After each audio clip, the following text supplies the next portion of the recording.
Welcome to the bell curve, and to 3 hits, 1 miss. Mewgenics is a game about cats. That sentence will lie to you if you let it.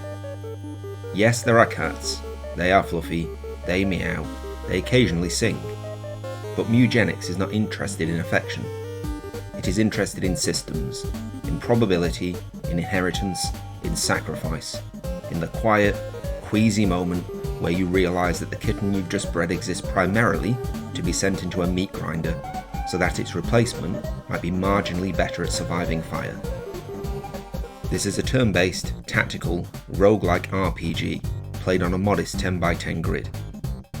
Fighters, mages, hunters, tanks, necromancers, all familiar names. Comforting names. Names that lull you into thinking you know what you're doing. You don't.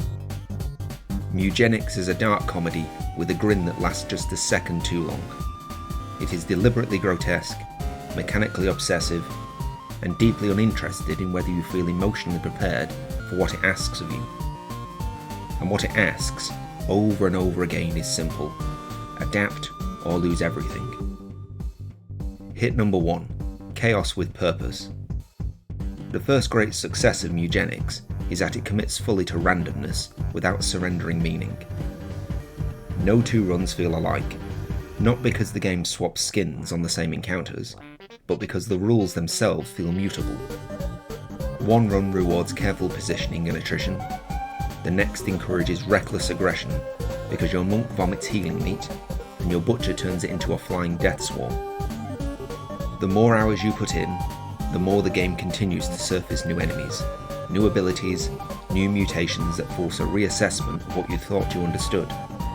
This is not content padding, this is structural depth. The joy here isn't mastery in the traditional sense, it's fluency. The ability to look at an absurd situation and say, this shouldn't work, but it might. And when it does, when the chaos clicks into coherence, Mewgenics sings. Hit number 2. Most RPGs teach you to nurture, to protect, to grow attached. Mewgenics teaches you to let go. Cats are disposable, explicitly so. They get one real adventure, one chance to grow, and after that, they are either breeding stock, currency, or casualties waiting for paperwork. You are discouraged from naming them, encouraged to think in terms of output. A weak cat is not tragic, it's inefficient. And the game does not apologise for this. In fact, it leans in. NPCs demand cats as payment. Newborns, mutants, veterans. You ship them off, never to be seen again, in exchange for furniture, tools, and systems that let you breed better replacements. It is quietly horrifying, it is also mechanically brilliant. Because by stripping away sentiment, Mewgenics frees itself from the usual RPG lies. Power here is temporary, success is provisional, every advantage decays, weapons break, cats die, strategies rot. The result is a game that stays tense far longer than it has any right to.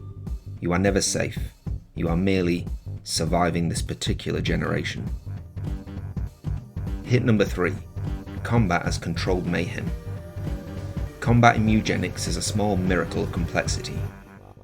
On paper, it's turn-based tactics, movement, positioning, abilities, but in practice, it's a physics experiment soaked in blood, fire, electricity, plants, ice, parasites, poop, and deeply questionable biology.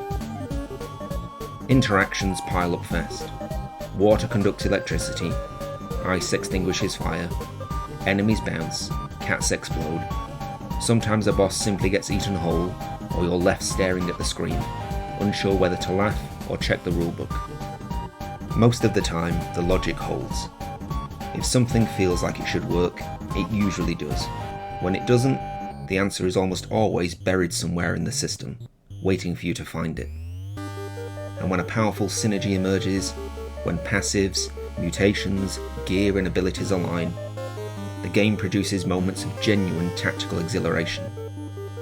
Entire fights collapse in a single devastating turn, not because you followed a guide, but because you recognised an opportunity and took it.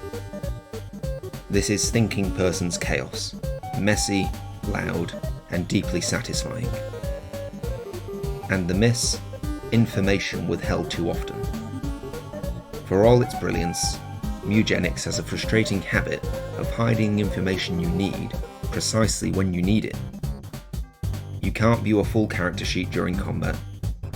You can't easily compare cats when managing a large population. You can't see your gear inventory while choosing classes, even though gear can fundamentally change what a class is capable of. This isn't difficulty, it's friction. In a game where rules shift constantly and outcomes hinge on subtle interactions, withholding clarity feels unnecessary.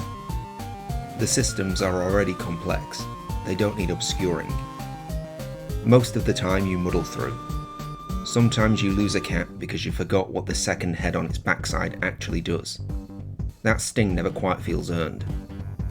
Mugenics demands intelligence. It should trust the player with information.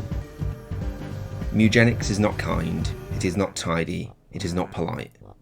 It is a game about surrendering control while pretending you still have some. About making peace with loss, about finding delight in systems so dense and strange that they occasionally feel alive. You will fail, often. You will breed replacements from the wreckage.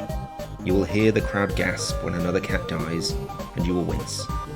Not because you love that cat, but because you needed it. More than once, you'll look up and realise it's far too late, that you've been thinking in probabilities and mutations for hours, that the game has quietly colonised your evening. Mugenics doesn't want your affection, it wants your attention, your adaptability, your willingness to laugh at something deeply uncomfortable and keep playing anyway. And if you give it that, it gives you one of the most relentlessly inventive, disturbing, and rewarding tactical roguelikes in years.